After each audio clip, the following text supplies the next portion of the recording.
Everything in your portfolio needs to be value-based, okay? I know we get tricked, right? As designers, we're like, my portfolio is all about my projects. Nope. No, it's not about your projects. It's about the value that you bring to future projects and future clients.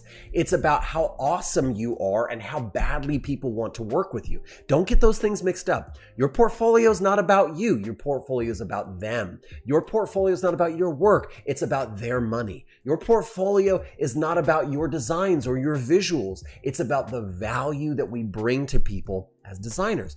I can go to Dribbble and look at millions of beautiful designs, right? And I don't have to read a whole bunch of stuff. A lot of people get hired on Dribbble. That's a thing. Some people are looking for that.